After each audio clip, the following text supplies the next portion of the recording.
start off laughing. Hey, everybody, Dr. Mike Dusa here. How are you? Another episode of MTFU Success Podcast. Got a good friend here today. I've known him for a few years. Very successful.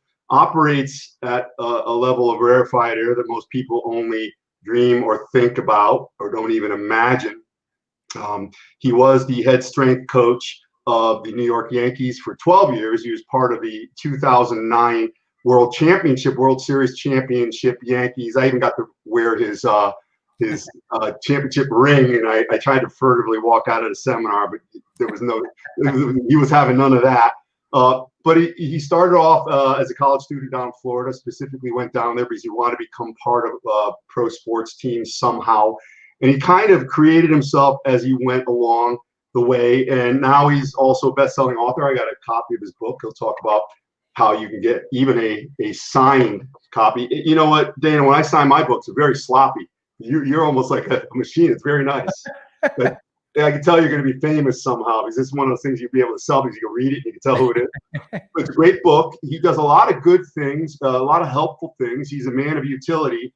And he's worked with very high level, the highest level athletes, Alex Rodriguez, A-Rod, Derek Jeter, Jorge Posada, and many others. And now he's coached Dana Cavalea, and he works with everyone from Weekend Warriors. I don't know if there's too many of those, but very high level Fortune 500 executives. And he has a wide span of experience as far as helping people get the most out of what they've got and rising as high as they can, because again, there's a lot of opportunity out there. People just don't know how to acquire it. So Dana, thanks, man. I know you're very busy, and I just grabbed you a couple of days ago to get on here. So thanks. Yeah, no, it's good. Thanks for having me, Mike. Good to see you, man. I like your backdrop, man. Is that actual brick or? No, it's a just like a backdrop that I found years ago that I really liked, and actually gets a ton of compliments. No, we're very pro Americana over here. Good. Hey, God bless me. Well, I do live in a state known as Connecticut here, so but even still, we're part of America. So I'm thinking I got a flag over here. You can't see it, but everybody, if you log on here today, you can ask questions while we're here. We're only going to be here 30 to 45 minutes. We're on a little bit of a tight schedule. But you can ask anything you want. Like I said, Dana's worked with very, very high level people, but he's going to start us off telling us how he started out as a young college student down in Florida and how things transpired and how he got to the highest levels of the pro sports world. So Dana, please enlighten us if you can. Yeah, no, absolutely. Well, listen, I started as just a kid that, I was I know this is the MTFU. We're all about men and muscle and women and muscle. Yeah, and, we kind of diverge from that a little bit now, but that's okay. All right. Well, listen, this will be a good story, though. So, I got involved, I'd say, in the training and fitness field, as a young kid, because, I used to go to the gym with my mother, right? She used to put me over in the babysitting area, and I used to watch all these people work out while she would go do her jazzercise class. And I remember as a kid reading all these like muscle and fitness magazines and looking at these people, these bodies, and I was enamored by this. Like, wow, you could do this to yourself. You could train and become this. And I became somewhat obsessed with that, and then I became a Schwarzenegger, Stallone kind of guy. And I really said, wow, look at what they're doing. And then I started in seventh grade, I started training, right? Before that I would do my push-ups and do my sit-ups and all that, but I got my first gym membership in seventh grade. So I started training and I started to see what was happening to myself. And I thought that was amazing. And I just fell more and more in love with the training as I went along. And then I became a baseball player, and I realized how training made me a better hitter. It more velocity on my throws, more velocity in terms of bat speed. And the common link in my life was always training. So, when I had to make a decision as to what I was going to go to college for, I went to school for sports medicine, more of the rehabilitative side. And as I started down that track, I made a little bit of a turn and decided to focus specifically in strength and conditioning. So I went to the University of South Florida down in Tampa. I started working with the football team there, learning how again, these high level athletes start training and build their physicality, which in turn builds their mentality. And Dan, let me interrupt for 1 second. I just want to instruct the people. Some people are logging on. Hey there, how are you? You know, like I always mention, there's a little link at the top of the chat column that you have to click on, you know, your name. Otherwise, you're going to come through as Facebook user. So if you're a Facebook user, I probably know you as a member, but I can't personally say hello only because you didn't click on that link. But either way, somebody said hello, gentlemen. We say hello back. But again, click on that link so we can tell who you are. And I'm sorry, Danny, you can continue. Yeah, no, it's all good. So that's really how I got my start, you know, in strength and conditioning, was working with football at the University of South Florida. And literally one day in spring, you know, right around February, I got a call to go up to, I didn't get a call. I decided I was going to go up to spring training, you know, at Steinbrenner Field over in Tampa, where I went to college. And like any other fan, I parked 1.5 miles away from the stadium because I couldn't afford parking to get any closer. And I'm watching spring training, you know, watching the guys warm up, Derek Jeter, Mariano Rivera, all these great players. And I have a flip phone and I'm taking pictures through a chain link fence, sending them back home. My family's freezing in New York in February and my buddies. And here I am in palm trees taking these pictures. So anyway, that day I end up going back to my internship at the University of South Florida. The head strength coach calls me in his office and says, hey, I just got a call from the head guy with the Yankees. Would you have any interest in going over there, handing out towels, handing out waters, and watching the weight room? Dana, was that the same day as coming back from spring training? And yeah, it was crazy. So that's serendipity, man. Yeah, so I said, well, yeah, I'm definitely into that. That's really one of the reasons why I came to school down here. When do I start? And he's like, well, you start tomorrow. Wow. And so literally next day I drove up there. This time I had a spot right up in front, walk into the main office. They say, you Dana Cavalea? I said, yep. They walk me in, throw me in Yankee gear, and next thing you know, they walk me out in the middle of that field. I just took a picture of it a day earlier. That's and the lesson that I always say is, hey, what's cool is you can go from one side of the fence to the other that quickly. Dana, I got to ask though, when something like that happens, what are you very confident or are you nervous? I mean, that's pretty surreal.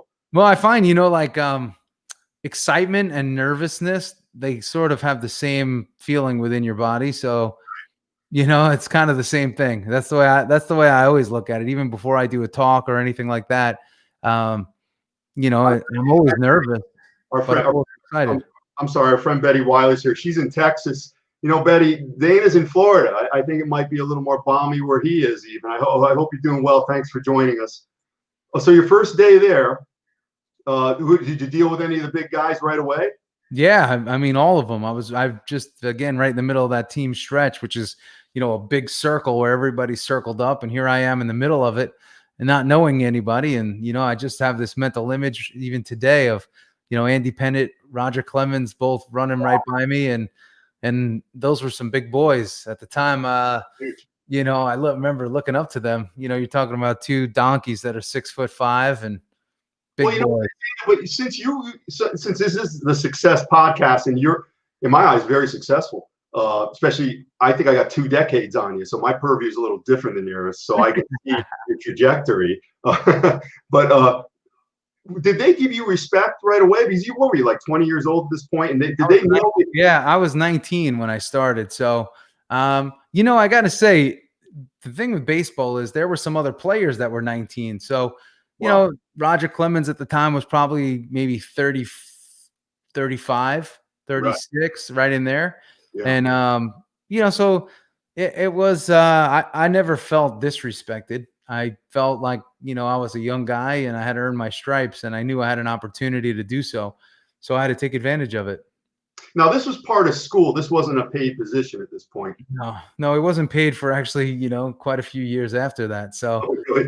I had this mentality that I came up with myself, and it was you create your post, you know, graduation opportunities while you're still in school. So you better figure it out while you're still there. So here I was a junior in college when I started this, and it was great. I'm glad I did, because what I realized is when you offer yourself to people and you don't expect anything in return, it's amazing how many people say yes. That's true. And they could tell when there's nothing behind it. I mean, you would have been there anyhow. Yep. So I try to keep that mentality even today. You know, when people ask me for something, if I could do it, I work hard to say yes to things. I mean, there's things that I can't do. It's just it's not a fit. Right. You know, so I don't do it. But oftentimes you know, if it has to do with helping kids or helping people, you know, I do my best to say yes. You know, it's interesting you say that you had to make things work for you while you were in college. I would say the average college student probably thinks, well, I'm here. Once I get my degree, that's going to open doors. It's almost like an entitlement thing. It doesn't Yeah. work that way, does No, it? it's not. That's not my personality. I'm all business. Right. I commit to something and I know what I want to do, and we go do it. You know, like we were saying earlier. You know, you may not know the how, or you certainly may not know how it'll turn out exactly, but you know that it'll turn out. And I just always like to jump in the deep end of the pool and learn how to swim. Yeah, you were certainly deep, and you still are. So going forward, when did you become? When did they finally say, "Hey, man, we're gonna"? Who was the guy that somebody mentioned the other day? Dr. Peter Catali. He said to say hello to the Yeah. former trainer. Yeah, Jeff Mangold. Yeah, he was that head strength coach that basically gave the call over to my university, and you know, he was fantastic and gave me an opportunity. So I got a chance to learn under him for a bunch of years, Wow. and it was a whole lot of fun. So you know, just to get your feet wet and have somebody give you a chance as a young person, you know, it takes a lot of courage to give somebody a chance too, Oh, because no you doubt. know, a lot of people have been burned or get burned, and sometimes they regret giving people chances. But but you got to keep doing it anyway. Now, did you end up replacing him? No, I ended up replacing the guy that replaced him. Oh, I see. Yeah, so there was somebody in the middle, you know, between us. But you know, the thing with sports is this: it's always an industry. I always say it's like an hourglass. That the day you start, you flip over that hourglass, and the sand starts going, Yeah. and you just know everybody's got an hourglass, no matter how great you are. Like even Derek Jeter had an hourglass. The day he started, the day he ended. He got to leave on his own terms, but most players don't. But either way, like even I remember when Joe Torre got let go, and it was right when I was signing my contract, and I said, man, if they're gonna let Joe Torre go, they'll certainly let me go at some point. And that's just the business. It's just the business. So it's not that you did anything wrong. Oftentimes, it's just the business. Right. Are most of the players mindful of that, or are they behind that veneer of superpowered youth where that's never going to happen? No, they get it. Most players are not stupid. You know, most players are very different than just a typical. You know, Yeah. I call them lalas that go to college and just want to drink and be idiots. Yeah. Floaters. Yeah, yeah. Most athletes are smart enough to realize what they have in front of them, and a lot of them are high expectation people. And listen, there's some dopes that come in. They have a lot of talent, and they just don't get it. And then when they start to get hit around or they start to fail, very quickly they realize that they can't mess around the way they thought they could. That's a baptism of fire. Yeah, You and I were talking. We talked a few years ago when we first met. Because I asked you, I go, and this is, I think, a relevant question for a lot of people. When you get guys like Jeter and Clemens and Posada and A-Rod, you know, they're the best at what they do, best in the world.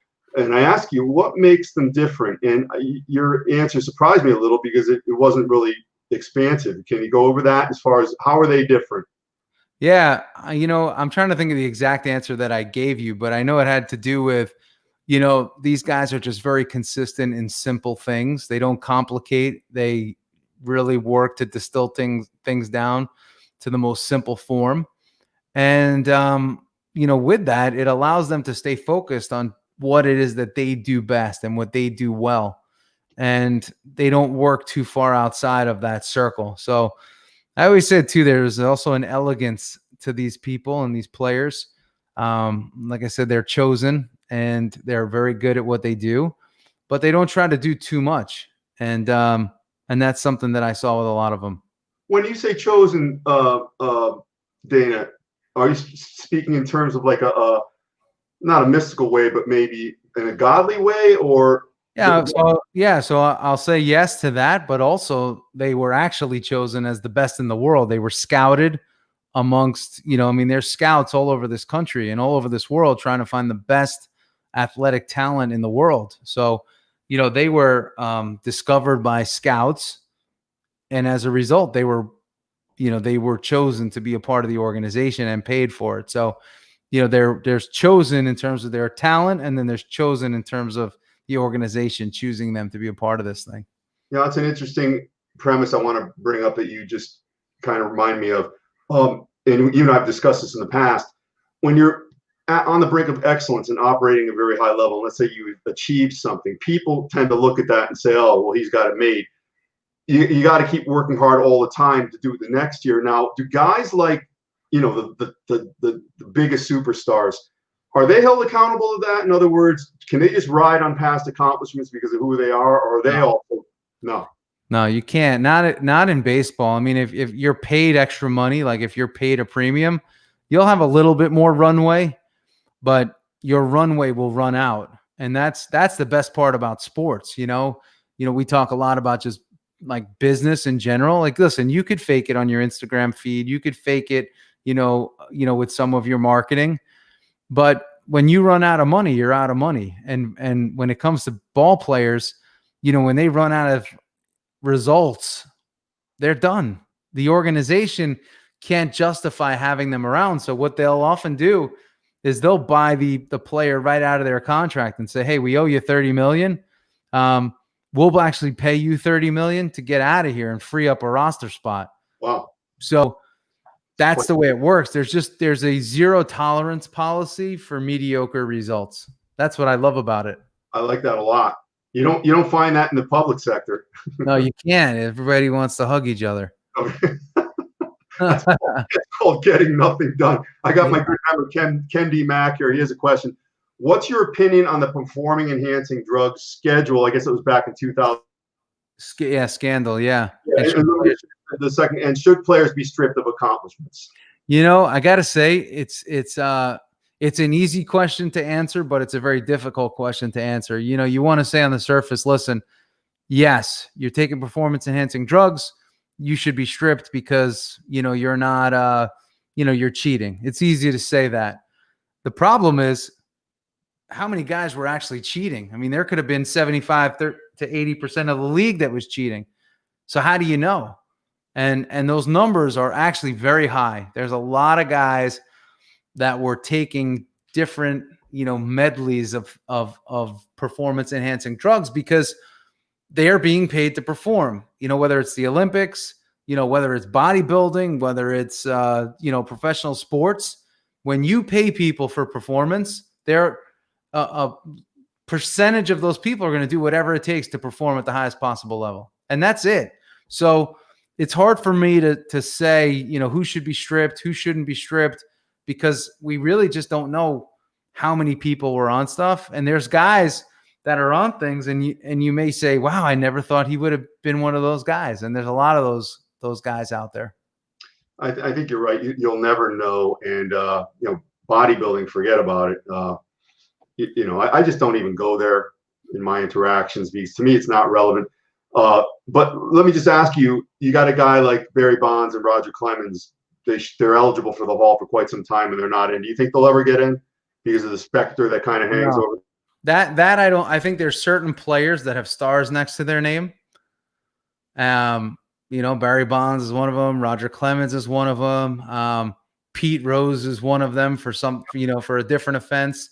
So these are guys that have been starred, and you can, again, it's hard to say what we should do about it, or should we not give them a chance? Because again, so many guys were doing stuff. So many guys, but that was the culture.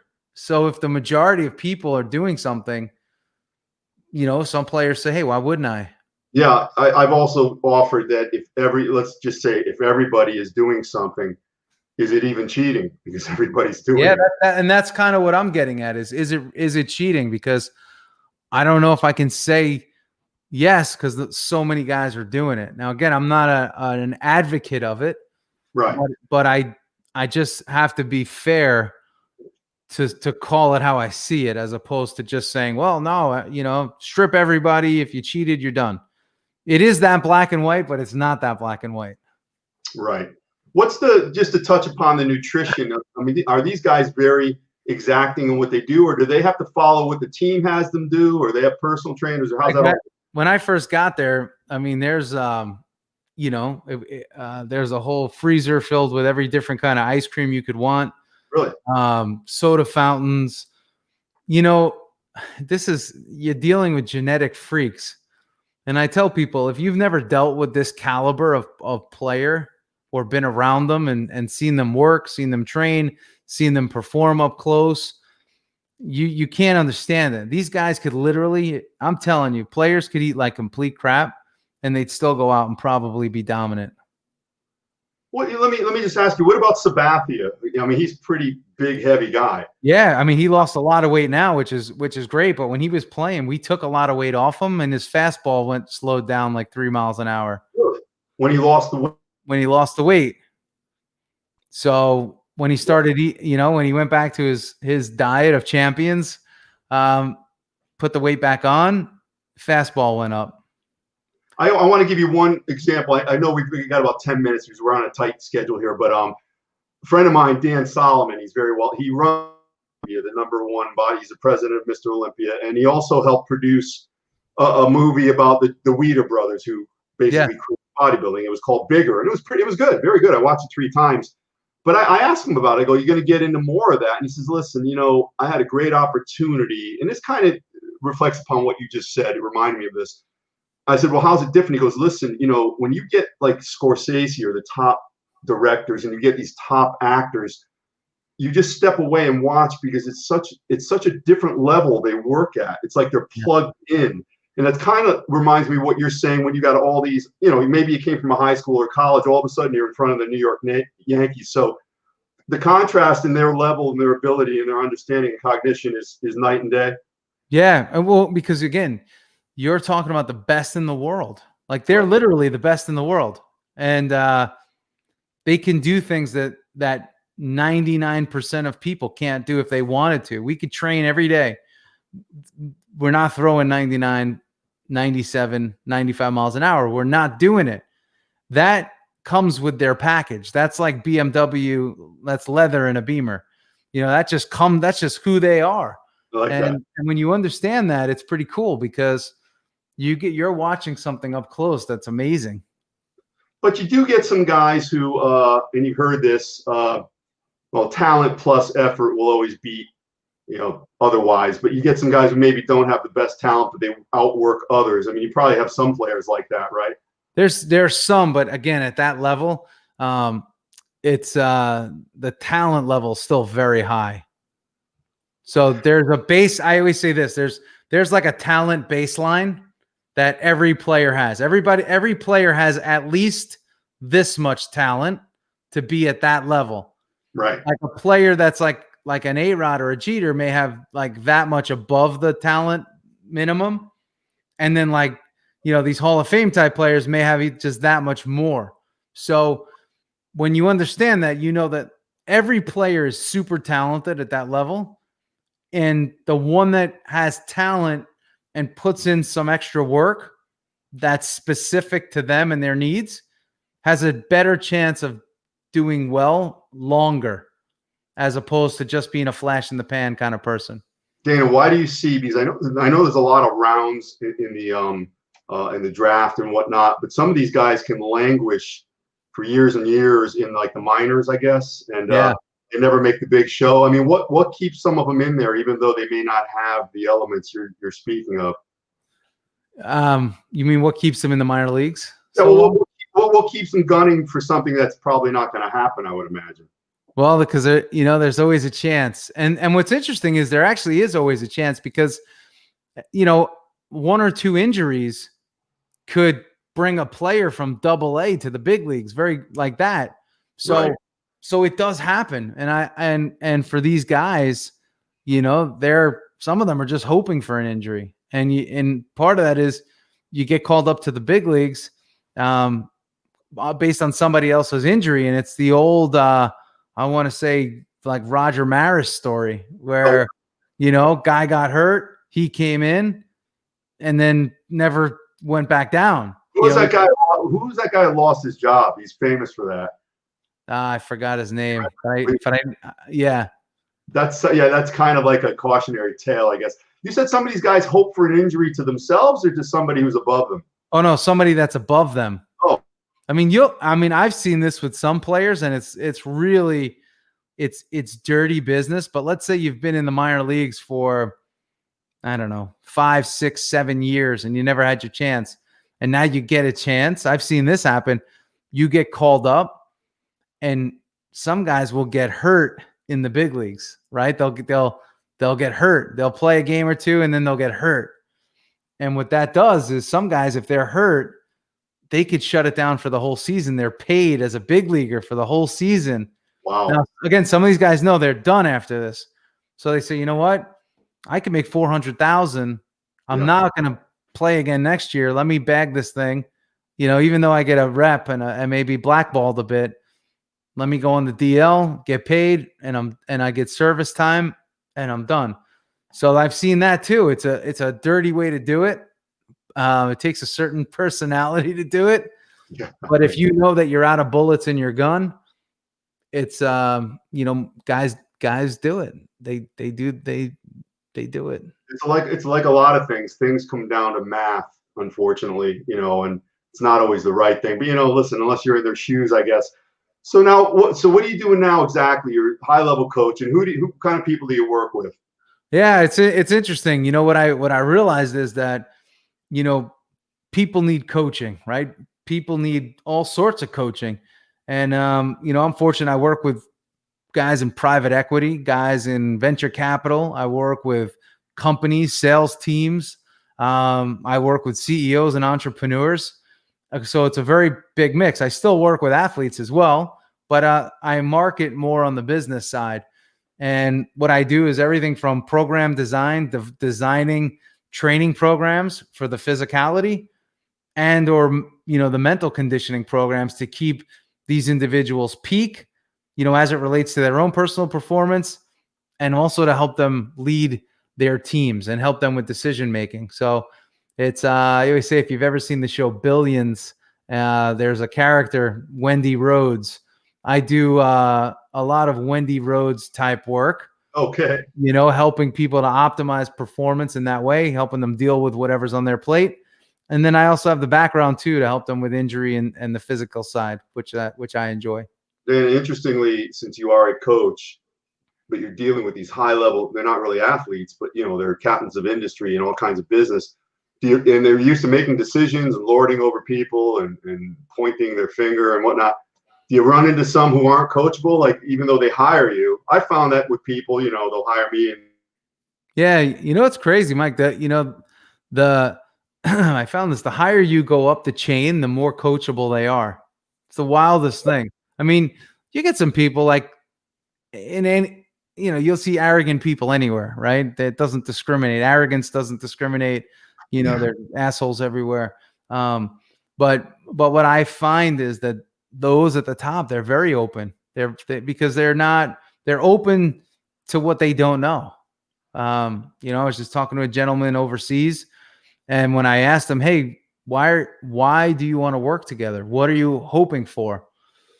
And he says, listen, I don't really need anything, but I'm hoping that you teach me something that I don't know that I need. So, and this guy made me better because he's extremely articulate and extremely talented at what he does, in the private equity world. And you know what?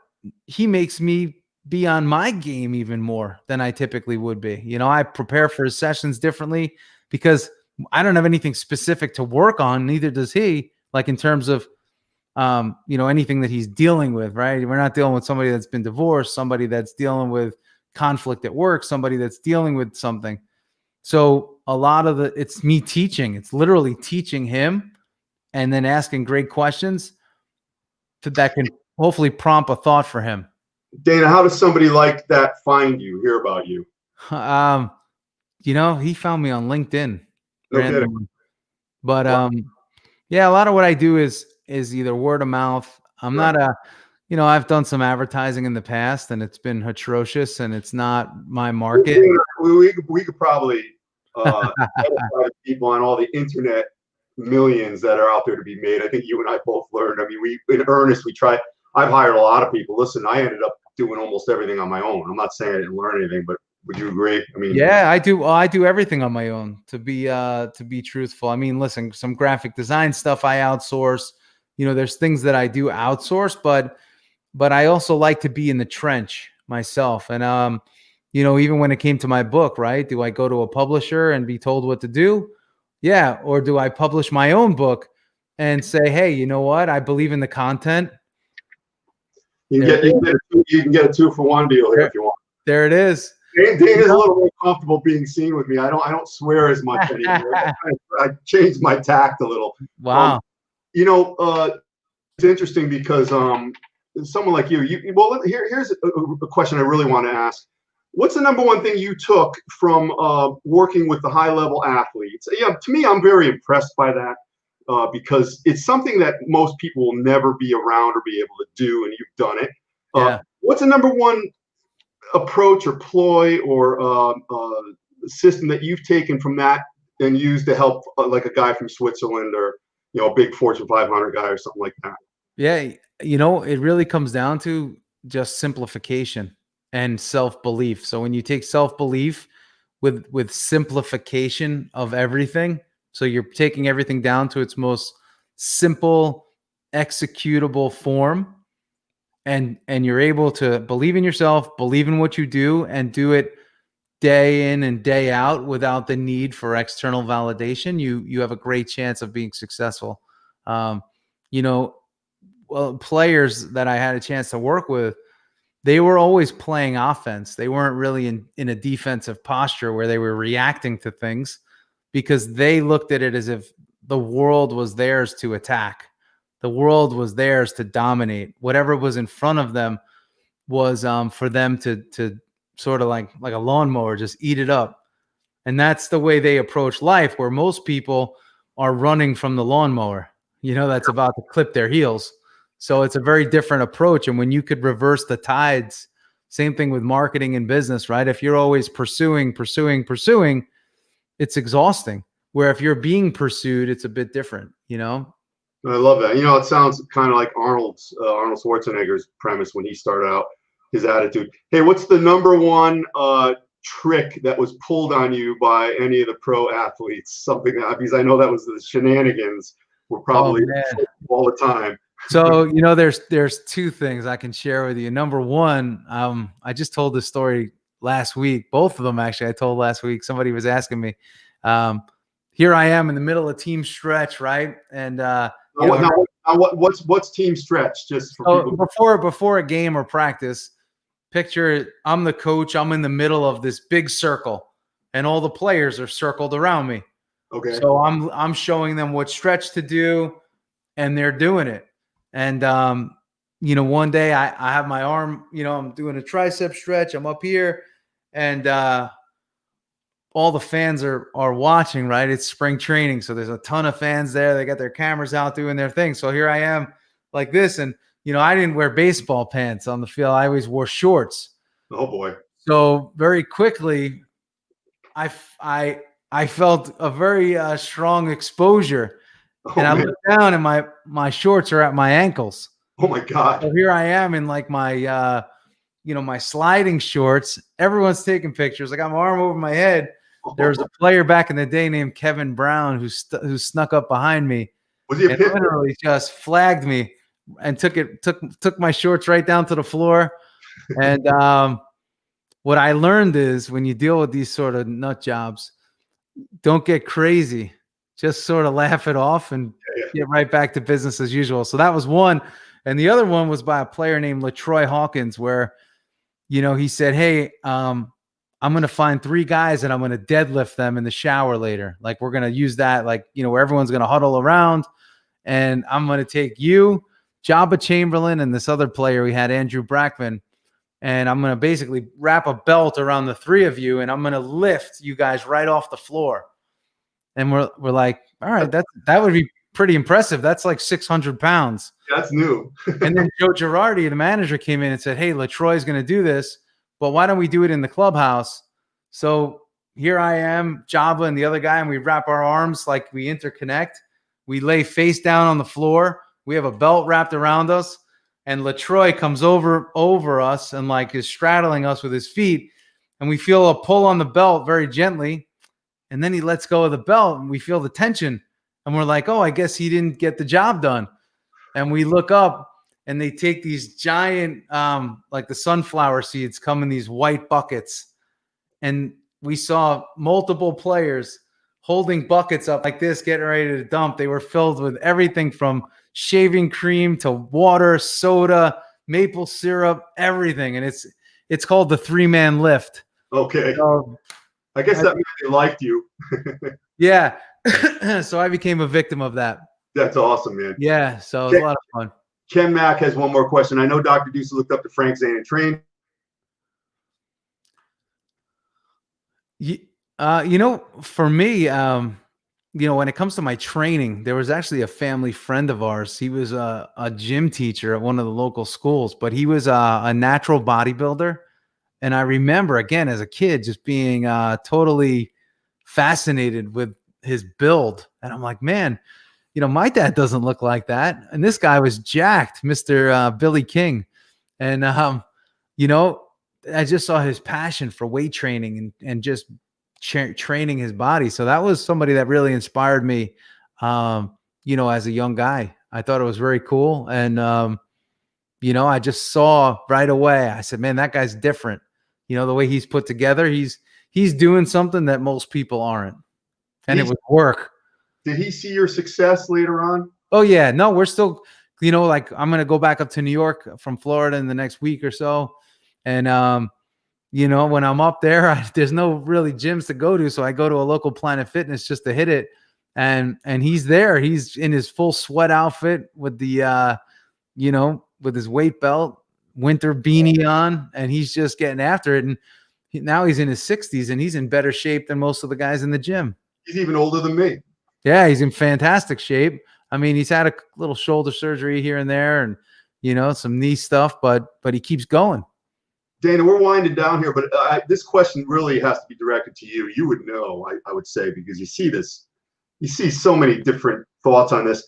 Overly developed muscles, or back in the 70s, they call it, you'll become muscle bound. Is it true that, a finely tuned baseball player, A-Rod, Jeter, their muscles get too big? Does that deleteriously affect their performance? Yeah, totally. Actually, it's funny that you brought that up because, I was talking to Ichiro years ago, and Ichiro Suzuki said that when he started training like an American, his performance went down. He said, I started training, my muscles started getting bigger, and my tendons were actually starting to get bigger as well. He says, I felt like my joints were stiff and my body was stiff, and I lost the whip in my swing.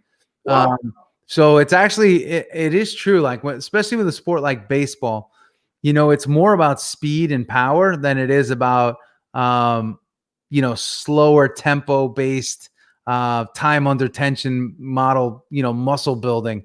Right. So we have to be very aware of the volume when it comes to training baseball players. And we also have to be very aware of the muscle of the exercise selection, because shortening to a baseball player is very, very, it's a death sentence, because when you have muscle that's shortened and then you apply velocity, it creates a very high risk situation for, for the player injury. Yeah. So, you think about just, doing a hamstring curl, for instance, you're shortening the muscle.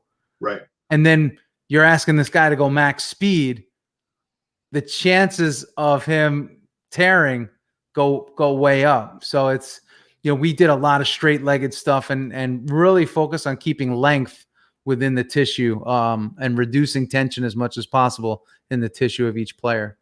You hear this a lot in regards to steroids, PEDs.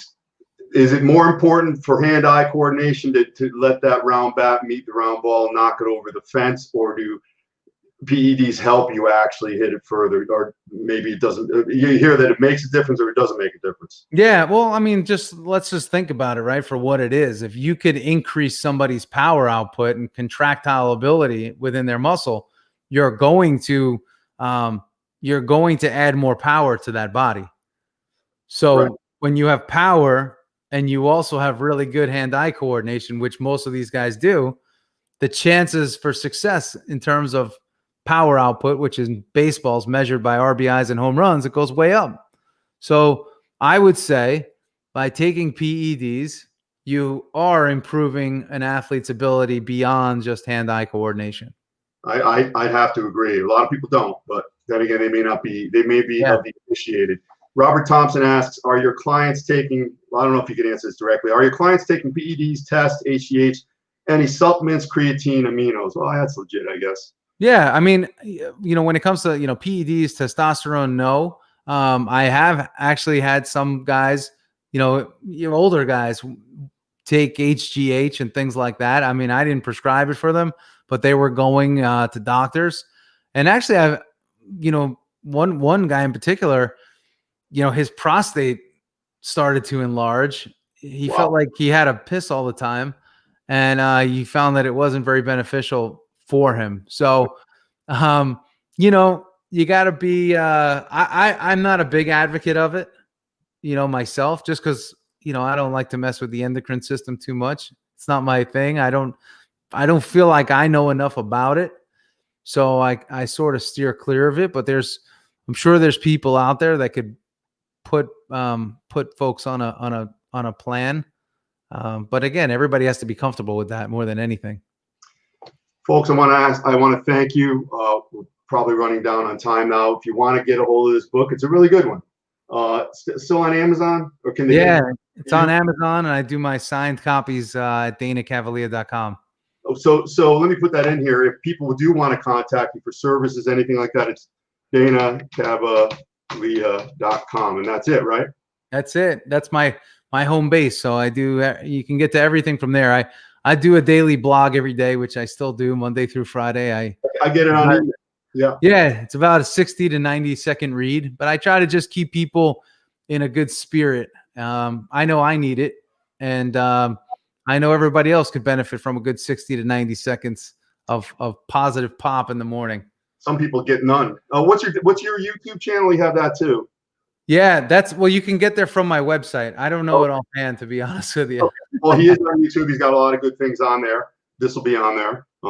So yeah, you'll have more excellence. Perfect. The more, the better. That's absolutely correct. We're filling in space and time. Maybe I would have taken a nap and you would have been opening your mail at this time. So this is better. I love, now that I'm in Florida, I love the mail. Like, it's my thing to do. Around 4:00, I get the mail. It's just why does that change in Florida versus I don't know. I didn't care as much about mail when I was in New York. It's not something I really cared that much about. And now it's like a thing to do. I see all the older folks, they parade to the mailbox. It's like zombie apocalypse. You remind me of Tony Soprano now. Really scoping for killers. We watch that every night. I got to mention Lauren. Yeah. Because she's really, she gets it done. She supports you. She's out there, and she's really good for you. She supports what you do. Yeah, absolutely. Well, it's like what we've talked about in the past. You go to find people to help you do different things, and you realize that most people, they don't really care that much. So when you find people that care and help the mission and are passionate about what it is that you're trying to do, it works. So. That's impactful, because one phrase I don't use, I never say I don't care. You should have at least consideration for everything. I don't care is just kind of an utter disregard. You might as well just die or something. But I do want to mention Lauren's father, because he's a man of success. What does he do? Makeup, believe it or not, Hollywood makeup artist. He works on who? Like, name some of the people. Like guys like Al Pacino and Russell Crowe, and he did the Joker. Every Halloween, you see that iconic Joker face. That's his work. So yeah, it's very cool. It's it's fun. I mean, it's a different career path. I'm very, my career path is not very artsy. That Right. career path is very artsy. So it's it provides for some interesting conversations. But for him, he's a guy that likes to work out, train, lift. Wow. But he's also a straight male in makeup in Hollywood, which is that weird rare? in itself. Yeah, right. Yeah, exactly. It's like a purple cow. Yeah, yeah. Well, I think that's cool because two really successful people, you're around that. And I've heard you're only successful as the three people you hang around the most. And I work in a room here alone. I'm not around anyone, so that's a problem. But I get to talk to people like you every day. I say this all the time. I and we've known each other for a while, but I mean it when I say I'm glad you exist. I've seen you build yourself, and you're going even further. And I get to talk to people I read about in the magazine when I was a kid every day. And that's technology, so it's great, and you want to be around that because it kind of pushes you. Everybody gets down, but if you see people forging onward and getting over hurdles and still succeeding, then you can do it too.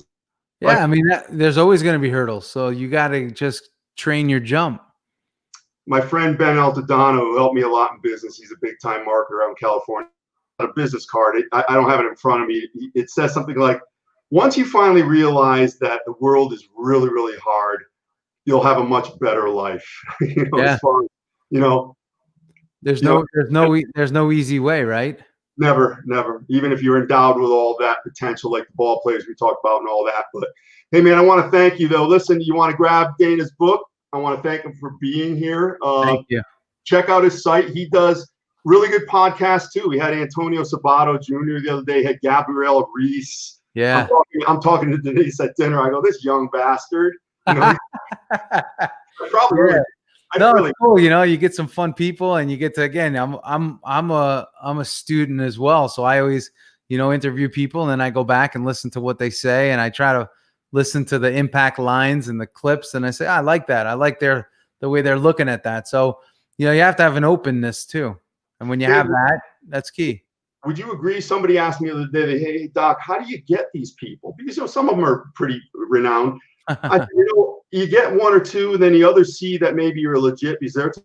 I said it comes down to, I just call them or send them an email. It doesn't hurt, right? I mean, at the end of the day, people want to be heard, and people I think are excited to share their message. That's what I believe. I believe that people feel good when they can contribute to others and help people. And, maybe there's one thing I said today that helps somebody. Maybe there's nothing I said, but somebody enjoyed, spending 47 minutes with us. And it was just a break from their normal day. So that's, I think people see you, and you're in the same rarefied air as A-Rod and Jeter and these other folks, and they see that you're personable, you connect, you're real, and you don't have this forebodingness like some people, the way they carry themselves. And people we were talking about authenticity. That's what people want. You make them comfortable, you give them a little bit of what they got, what you got, and that's what it's all about. So that old axiom: if you're not doing something that helps somebody at least a little bit each day, you ain't doing much. So you're doing a lot, my friend. Thanks for your time, and thanks everybody. Next week, Mike Francois, former Arnold Classic winner, and Dana will probably have Hollywood people, the top sports people ever. So you'll tune into him instead of me. No, it's all good. We learn from everybody, right? Yes, absolutely. Hey, Dana, thanks again. To give Lauren my regards, and enjoy Florida, because we're up here, in the, it looks like Bosnia outside right now. So. We'll be up there soon. That's for sure. All right, man. Hey, well, be safe, and thanks again. I'll talk to you soon, my friend. All right, Mike. Thanks. I'll see you. Take care. Okay.